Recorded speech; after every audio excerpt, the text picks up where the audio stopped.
Thank you, Daniel, for coming to talk to us today about your translation of the German novel Imperium by Christian Kracht. What attracted you to this book? The author's prior work was what originally attracted me to the novel. I had done some prior translations and one day received an email with the subject line Thomas Meinecke, the name of the author I had previously translated, but from Christian Kracht. And I thought somehow this has to be reversed. Why would Christian Kracht be writing me? But he was looking for another translator. He had a translator signed up. Things hadn't worked out, and he had spoken to Thomas Meinecke, a friend, who got him in touch with me. And I saw this was the one book of his I hadn't yet read. I had read the prior 3 novels, and I loved them. And so I raced off to the bookstore to get a copy and read my way through it to see if I could, in fact, translate this, if it was something that would be a good project to work on. And I thought it was great. It's really fascinating. I mean, the novel speaks for itself. Can you give us some details about the book? I suppose you could categorize it as historical fiction. It's a tale. The English translation has a subtitle, "A Fiction of the South Seas." It's a tale of the German August Engelhardt, a real-life figure who was dissatisfied with life in Germany and set off for the German colonies in New Guinea to start a new colony of nudists and sun worshippers. Clearly, this was not something he could do in Germany itself. And in the novel, we track him from his initial dissatisfaction with the bourgeois Wilhelmine life in Germany and follow him on his journey to the Bismarck Archipelago and his various travails there. He's a kind of misanthrope, and all of his interactions with other humans show them to be duplicitous and untrustworthy, and in a sense underscore the correctness, or at least his perception that life is modern life is not worth living, and one has to find an alternative. And so he goes and founds this Order of the Sun. He acquires an island in the archipelago, a tiny little island with some native peoples who live there. He employs them to farm coconuts. And it's the coconut that is really the center of the story here. He thinks the coconut is the most divine, godly of fruits. He makes some rather strange comparisons. It grows highest on the tree, so it's closest to God. It looks like the human head. One can make everything out of it one needs, can derive sustenance from it. And so he plans on establishing this cocavore colony. This has some resonances, this sort of utopian project with, in the words of Kracht, yet another German vegetarian with a utopian project in the middle of the 20th century. And the parallels here, of course, are with August Engelhardt and Adolf Hitler, who is never named in the story. So this is ultimately almost, I wouldn't call it an allegory, but it has allegorical elements that compare the utter inanity of this project of Engelhardt's with what became, of course, the Third Reich. The story is told from a very strange perspective, and it's really the narrative voice that interested me when I first read it. There's a kind of archness to the tone. In my discussions with Christian, we've talked about how the narrator is himself, in a way, the protagonist of the story, too. He gets details wrong. He's an unreliable narrator. It's unclear at what time in history he's actually telling this story, possibly in the 60s or the 70s, most certainly after World War II. But in telling this story, we also get a sense of the circularity of German history. The novel is called, of course, Imperium, or Imperium in English, and it's not just the German Imperium we talk about, but the Imperium in Engelhardt's mind, the ideas that he has to found this coconut colony, as well as the American Imperium that comes in at the end and saves him and turns his life into a Hollywood film that then wraps around. So the end of the novel begins, or the novel ends as it began, in a sense. So there's this sort of insidious undercurrent here, I think, in the perception of history. Have you had a chance to meet the author? Yes. We worked on a draft of the translation together, actually, 2 years ago. Once I took on the project, it took me, I'd say 6 months or so to complete the translation and polish it up to where I would have considered showing it to other people. I sent it off to Christian. He gave it his approval, but he said also he wanted to work with me on this. And so he came to Boston, actually, in a very tumultuous week. He came the weekend before the marathon bombings in April of 2013. He arrived the day before, and we spent that week in his hotel room because of the police presence and whatnot, especially around the T in Cambridge, and read the translation to each other aloud to sort of see how we could polish it up a bit. And so he was really an essential part of the project. And as a Germanist, I find it wonderful to be able to talk with a living author and ask him questions about the text, things you obviously can't do with Kafka or Goethe or Ingeborg Bachmann. And so, yes, we developed a kind of friendship there, too, based on mutual respect, I think. And he's since come back to Boston to participate in some events, some promotional events at the Goethe Institute and at Boston University. There were a couple of readings. And I traveled to New York this past summer in July for a couple of events as well in New York at the Deutsches Haus and at the Swiss Institute. And so we've had the opportunity to talk with each other about this novel many, many times. How is he regarded among critics and literary scholars?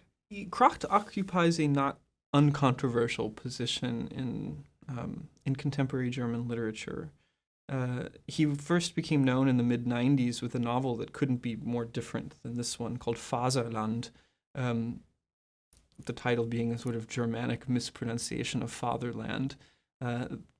The novel was considered a kind of founding document of pop literature. Kracht had previously been a journalist traveling, especially in Asia, and this was his first major literary work. It was derided by critics at first, but has since become a kind of classic German novel of the pop period. It's taught in schools today. It's its 20th anniversary this year, and it's being reissued and getting a lot more attention. But he hasn't had or shall we say, the press has not always had the best relationship with him. He's a hard character to pin down, I think, and with the novel Imperium, there was a kind of scandal, a sort of manufactured scandal when it came out in 2012, in which a journalist had written a review in the Spiegel, the major German news magazine, in which he identified the authorial voice with the narrator's voice, and didn't seem to pick up on the irony of the narrator, who is, of course, talking in this, as I mentioned, this arch tone with a kind of colonial language that was used around the turn of the 20th century. And so he identified these elements, the sort of racist elements of the story with Kracht himself. Now, many other authors, including Nobel Prize winner Elfriede Jelinek, other prominent figures came to his rescue and simply supported him in what was ultimately a kind of a ridiculous and unresearched piece. It's not how we read novels, I don't think, or how we should read novels. But that also really helped the book sell copies in Germany and helped the readership along. And so a lot more people were able to read the story, which won a literary prize, the Wilhelm Raabe Prize, a very prestigious award for simply the quality of the language. You've mentioned Fatherland. What are some of the other works he's written, and are there some consistent themes that run through them? Well, there are two other novels between Fatherland, the first novel, and the most recent one, Imperium. The one he wrote after Fatherland is called 1979. And this novel is told in the first person, and it concerns a kind of decadent figure in pre-revolutionary Tehran, living this hedonistic life right before this moment of great political change. And he's sort of forced out into exile into Western China, and then is actually arrested and taken to a work camp. The novel after that, which I teach in one of my courses here at BC, is called I Will Be Here in Sunshine and in Shadow. And this is a very imaginative, almost science fiction-like novel in which Kracht reimagines the Russian Revolution having not taken place in Moscow, but in Bern, Switzerland, where Lenin was actually staying before he decamped for Russia. And so the imagining is that the Swiss Soviet Republic is founded, and of course Europe looks very different about 100 years later. That novel has been called perhaps his best one from a stylistic standpoint. They're all so very, very different. Imperium is the only novel told in the third person. The other three are first-person tales. But as far as themes are concerned, I'd say there's a theme of travel, of movement, of this kind of nomadism on the part of the protagonist, on the part of the, also perhaps of the narrator. It's as if these characters are looking for something or searching for something. At least in the first three novels, they certainly are. Imperium is a kind of break with those first three, going off into a different direction. I'm not entirely sure what he has planned for his next work, but I think it will probably be more along the lines of Imperium than his first three novels. What were some of the challenges in translating the German? The biggest challenge in translating this novel was trying to capture the tone. German is always famous for its very long sentences, and in this case, the sentence length was a kind of constitutive part of the tale itself, and I needed to find a way to maintain that without having the English grammar sort of collapse upon itself, to make it still readable and intelligible as a work for an American or a British readership. So the tone on the one hand, and on the other hand, simply trying to capture a kind of stylistic similarity that pops up from time to time with writers of that age. There's a moment in which Thomas Mann appears, also unnamed, but easily identifiable. And in that moment, the narrator switches tones to mimic his very long-winded speech patterns. And so I had to struggle with that a bit to make that also shine through in the English version. Is there anything else you'd like to say about his work? I think the novel has come across differently in the United States than it did in Germany. The scandal really overshadowed its appearance in 2012. In a sense, with the English translation, it has a clean slate to be read and interpreted in ways that it was not in Germany because of the scandal in the Spiegel. And it's been really fascinating to see how people are reading this. There have been comparisons of the novel to Heart of Darkness or to the works of Melville.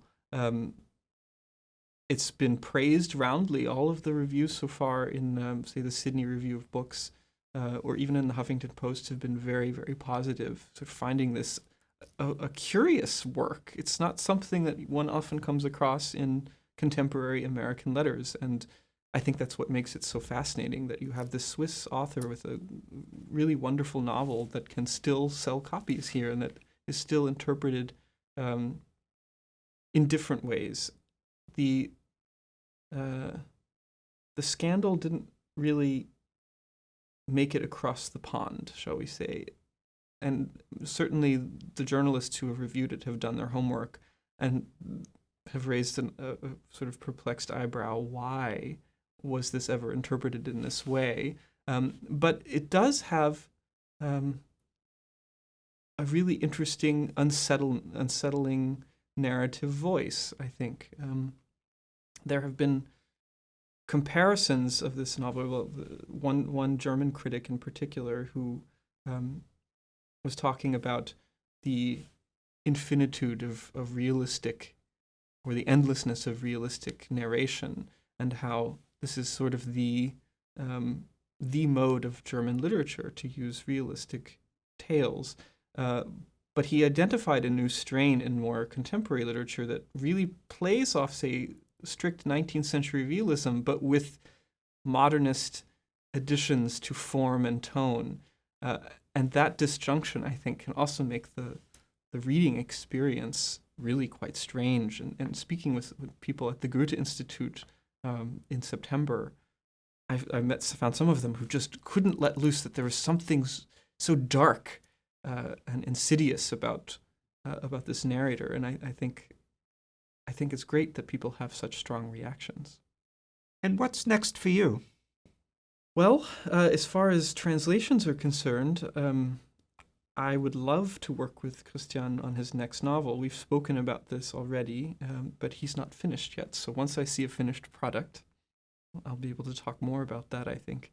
But certainly I've got to I have some research projects that I'd also like to involve this work in. I'd like to use Imperium in some of my writing, especially on contemporary literature, and this new idea of this, I don't know what to call it, estranged realism or strange realism, or perhaps in elements of sort of a kind of new German fantastic. Thank you very much, Daniel.